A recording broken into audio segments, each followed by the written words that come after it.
भैया ये question bank से 400 प्लस का क्या कनेक्शन है? अगर आपको 2026 में एग्जाम देना है तो वीडियो को ध्यान से देखिएगा, और क्वेश्चन बैंक के साथ अगर 2-4 को गलती कर दोगे भैया तो बहुत पछताओगे। अगर आपका सपना है कि भैया हमको 2026 के एग्जाम में 400 नंबर चाहिए, 450 नंबर चाहिए, 430 नंबर चाहिए, तो क्वेश्चन बैंक के साथ आपको काम क्या क्या करना है ना, वो 2 काम आपको करना है। अगर आपको 2 काम कर लेते हैं ना, तो जो 400 प्लस मार्क्स आपके आने वाले हैं उसमें 20-30 नंबर ज्यादा हो जाएगा, 430 नंबर आएगा, मतलब आप उसके मार्क्स को और बढ़ा सकते हैं। योद्धा नोट्स बिहार बोर्ड का एकमात्र ऐसा नोट्स है जो पिछले 3 साल से पूरे के पूरे क्वेश्चन जो होते हैं फाइनल एग्जाम में टकरा जाते हैं।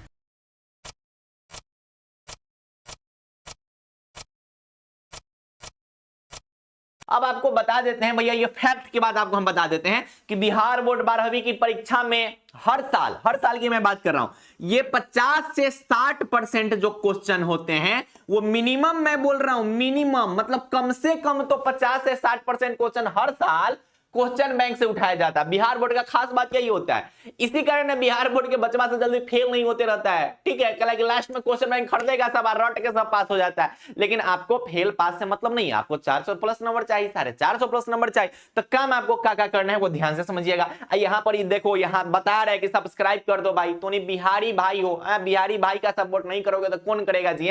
तो उन्हीं का हक बनता है कि तेरा सपोर्ट करना चाहिए। अब तो उन्हीं के भरोसे हम लोग यहाँ पे आते हैं। तो चलिए, पहला नंबर काम आपको क्या करना है कि आप किसी एक अच्छा कंपनी का क्वेश्चन बैंक ले लीजिए। आप कहिए कि भैया हमारे पास क्वेश्चन बैंक है, अगर आपके पास क्वेश्चन बैंक तो है तो वो कम से कम चैप्टर वाइज जरूर होना चाहिए, ठीक है।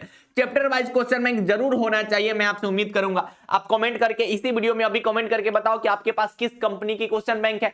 अब काम क्या करना है कि उसके सॉल्यूशंस नहीं होने चाहिए। आप किसी भी कंपनी के क्वेश्चन बैंक लीजिए, लेकिन वो चैप्टर वाइज होना चाहिए, मतलब चैप्टर अलग अलग नहीं रहता है जी, जैसे ब्रिलियंट का आता है तो चैप्टर वाइज ले रहता है, ठीक है। तो उस टाइप का आपके पास क्वेश्चन बैंक होना चाहिए। उसके बाद दूसरा का नंबर काम क्या करना है, अरे भैया ये क्या गया, अच्छा ये 2025 में हमारे द्वारा जितने भी क्वेश्चन गेस करवाए थे ना, वो सभी के सभी फाइनल एग्जाम में टकरा गया था। 2023, 2024, 2025 पिछला 3 साल से सभी क्वेश्चन, फिजिक्स हो, केमिस्ट्री हो, हिंदी हो, इंग्लिश हो, एग्जाम देने से डर लग रहा है। जो भाई बहन आज से 2 महीना पहले, 1 महीना पहले डर रहे थे कि भैया हमको कुछ समझ नहीं आ रहा, फिजिक्स में क्या होगा, केमिस्ट्री में क्या होगा, वो जब नोट से पढ़े ना तब करे कि भैया अब की बार 450 पार। क्या कि जो क्वेश्चन आने वाला रहता है ना, वो पहले ही हम लोग जो है ना रिसर्च करके इतना क्वेश्चन दे देते हैं कि भैया वही में से क्वेश्चन आइबे करेगा, ठीक है। ज्यादा क्वेश्चन है, बहुत कम क्वेश्चन रहता है, ठीक है।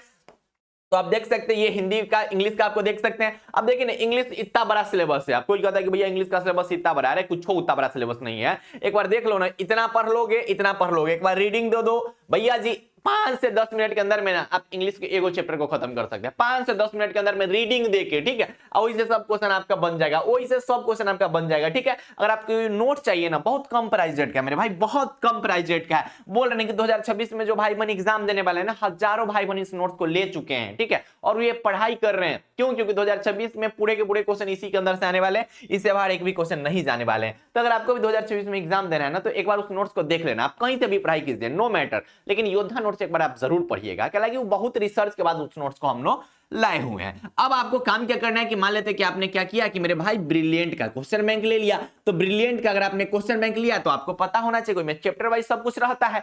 आपको काम क्या करना है कि अभी से ही जितने भी सब्जेक्ट है आपके, मान लेते हैं कि आप फिजिक्स, केमिस्ट्री, बायोलॉजी वाले हो तो इसमें आपके हिंदी इंग्लिश तो होइबे करेगा। अगर आप भैया जी पीसीएम वाले हो तो इसमें भी आपके तो हिंदी इंग्लिश होइबे करेगा, यानी कि 5 को सब्जेक्ट आपका होना ही है, यानी कि 5 को सब्जेक्ट आपका निश्चित है। तो आप अभी से ही आपके जितने भी सब्जेक्ट्स है ना, उस हर एक सब्जेक्ट के क्वेश्चंस आप जो है ना, वो आप क्वेश्चन बैंक से प्रैक्टिस करना शुरू कर दीजिए। मान लेते हैं कि फिजिक्स में सबसे पहला चैप्टर है इलेक्ट्रिक चार्ज एंड फील्ड, आप अच्छा से रिवीजन कर लीजिए, नोट से रिवीजन कर लीजिए, कहीं से रिवीजन कर लीजिए। लेकिन गेस क्वेश्चन जो होंगे ना भाई मेरे, वो तो भैया केटी भैया का गेस क्वेश्चन देखिए लेना, लेकिन ये आपके पास जो क्वेश्चन बैंक होंगे ना, उस क्वेश्चन बैंक से जो भी चैप्टर 1 है उसके जितने भी ऑब्जेक्टिव क्वेश्चंस होंगे वो सभी के सभी आप बना लीजिएगा। बाकी सब्जेक्टिव का झंझट मेरे पे छोड़ दीजिए, सब्जेक्टिव पूरा का पूरा हमारा नोट्स के अंदर सही आएगा, ठीक है।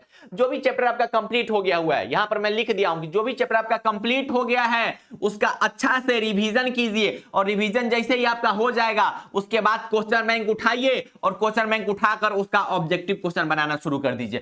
चाहे तो आप सब्जेक्टिव भी उससे बना सकते हैं, ठीक है, ऑब्जेक्टिव सब्जेक्टिव उसी से बनाना शुरू कर दीजिए। उसके बाद क्या होगा पता है, क्वेश्चन बैंक से तो हर साल क्वेश्चन पूछता है। अब इलेक्ट्रिक चार्ज एंड फील्ड से मान लेते हैं कि कोई क्वेश्चन पूछने वाला है 2026 में, तो आप अगर रिवीजन करके electric charge and field question bank बना लीजिएगा तो 2026 में क्वेश्चन आएगा तो आप एकदम धड़ल्ले से उसको लिख दीजिएगा। ऐसे करते करते आप फिजिक्स का पूरा चैप्टर बना लीजिएगा, फिजिक्स का पूरा पूरा पूरा 16 को 15 को चैप्टर जो है सब आप बना लीजिएगा, केमिस्ट्री पूरा बना लीजिएगा, फिजिक्स केमिस्ट्री बायोलॉजी सब बना लीजिएगा, तब पता चलेगा कि बिहार बोर्ड क्वेश्चन बैंक से जो 60% क्वेश्चन पूछेगा वो तो ढरल्ले से तो नहीं लिख दोगे, इसलिए हम कह रहे हैं, ठीक है। और ऐसा आपको काम करना है, जो जो क्वेश्चन आपको नया लगे, मान लेते हैं कि आप गए फिजिक्स का चैप्टर 1 का ऑब्जेक्टिव बनाने, अब पता चल रहा है कि भैया जी 40 को ऑब्जेक्टिव क्वेश्चन है, आप बनाए तो इनमें से आपसे मात्र 30 गो बना है, कि 10 गो आपसे जो है वो गलत हो गया है, तो 10 गो जो गलत हुआ है ना वहीं पर हैशटैग स्टार कुछ लगा लेना, इस 10 को रट जाना, याद कर जाना, कुछ न कुछ कंप्लीट कर जाना। मान लीजिए कि सब्जेक्टिव आप बनाने गए, 2 नंबरी क्वेश्चन बनाने गए, 2 नंबरी क्वेश्चन पता चल रहा है कि भैया उसमें जो है ना,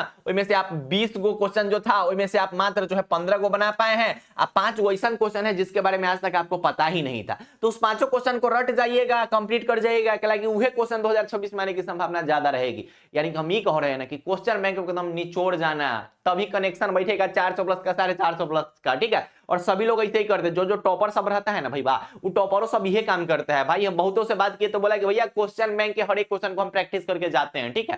क्वेश्चन बैंक के हर एक ऑब्जेक्टिव, हर एक सब्जेक्टिव, हर एक दीर्घ उत्तरीय प्रश्न को हम देख के जाते हैं, क्योंकि सबको पता है कि बिहार बोर्ड में सबसे ज्यादा क्वेश्चन अगर रिपीट किया जाता है तो क्वेश्चन बैंक से रिपीट किया जाता है, ठीक है। तो ऐसा काम आपको क्या करना है मेरे भाई, कि सभी विषय के साथ करना है, हर एक विषय के साथ, मैथमेटिक्स में भी क्वेश्चन प्रैक्टिस करना है क्वेश्चन बैंक के साथ, ये काम आपको करना ही है। क्यों? क्योंकि भैया जी क्वेश्चन आते हैं 50 से 60% क्वेश्चन, ठीक है। और बाकी मैंने योद्धा नोट्स के बारे में आपको बता दिया कि ऐसा ना हो कि भैया जी पता चले कि 2026 में एग्जाम देना है और तो नहीं सोचो कि भैया आपका टकराएगा कि नहीं टकराएगा, अरे पूरा टकराएगा, गारंटी के साथ देते हैं, 3 साल से टकराते आ रहा है प्रूफ तक। अब हम आपको केमिस्ट्री का दिखा देते हैं, सबसे ज्यादा डर आपको केमिस्ट्री से लगता है ना, अब दिखा देते हैं कि भैया जो हमकी एग्जाम हुआ था ना 2025 में, जाकर देख लेना, क्वेश्चन नंबर 4 टकराया है हमारे नोट से, नाइट्रोजन के अणु कम क्रियाशील क्यों होते हैं। उसके बाद देख लीजिएगा क्वेश्चन नंबर दूसरा नंबर क्वेश्चन, नोट्स का दूसरा नंबर क्वेश्चन, इतना रिसर्च के बाद हम लोग देते हैं। आदर्श विलयन से आप क्या समझते हैं, क्वेश्चन नंबर 5 कायरल तथा अकार्यल से आप क्या समझते हैं, न्यूक्लिक अम्ल से आप क्या समझते हैं, ठीक है। उसके आगे देख लीजिए क्वथनांक उन्नयन से आप क्या समझते हैं, मिथेनोइक तथा इथेनोइक अम्ल से आप क्या समझते हैं, आरएनए डीएनए से आप क्या समझते हैं, न्यूक्लिक एसिड से आप क्या समझते हैं, कॉन्टैक्ट प्रोसेस से आप क्या समझते हैं, फैराडे से क्या समझते हैं, कार्बोहाइड्रेट से क्या समझते हैं, विद्युत रासायनिक सेल से आप क्या समझते हैं, आइडियल नॉन आइडियल से क्या समझते हैं। मतलब जो भी क्वेश्चन 2026 में आने वाले होंगे वो फिर से आपको इसी नोट्स में मिल जाएगा। क्यों? क्योंकि बहुत रिसर्च के बाद आप देख सकते हैं, बच्चों का आप कमेंट देख सकते हैं कि भैया आग लगा दिया मैंने, हल्के में लिया था बट एक बार देख लिया नोट्स और सारे के सारे क्वेश्चन मैच कर गए। थैंक यू केटी भैया। भैया आज केमिस्ट्री में योद्धा नोट्स के सारा सब्जेक्टिव क्वेश्चन टकरा गया। अब देख लीजिए ना, सब कुछ आपको उस नोट्स के अंदर में मिल जाएगा, सब कुछ। केटी भैया नहीं, हैकर भैया है, हाँ क्या कि यही करता है। आप देख सकते हैं सब कुछ आपको, सब कुछ उस नोट्स के अंदर में मिल जाएगा। यही मैं नोट्स की मैं बात कर रहा था, जिसका मैं आपको कुछ पेज दिखा देता हूं, कितना आपको साफ सुथरा ढंग से नोट्स मिलेगा। देख लीजिए क्रिस्टल ठोस क्या होता है, इसका कितना सुंदर सा आंसर लिखा गया हुआ है। आप देख सकते हैं अक्रिस्टलीय ठोस से आप क्या समझते हैं। यानी कि यह एक ऐसा नोट्स है ना जिसमें आपको complete chemistry, physics, Hindi, English की कंप्लीट गेसिंग क्वेश्चन दिए गए हैं जो 2026 के एग्जाम में आएंगे, ठीक है। तो आप देख लीजिएगा, आप चाहे तो ये नोट्स ले सकते हैं, नीचे दिए गए नंबर पे आप व्हाट्सएप मैसेज करके इस नोट्स को प्राप्त कर सकते हैं। खैर पढ़ाई अच्छे से करते रहिएगा, मिलेंगे आप सभी भाइयों से और आप सभी बहनों से, तब तक के लिए बाय बाय, टेक केयर, जय हिंद, लव यू ऑल।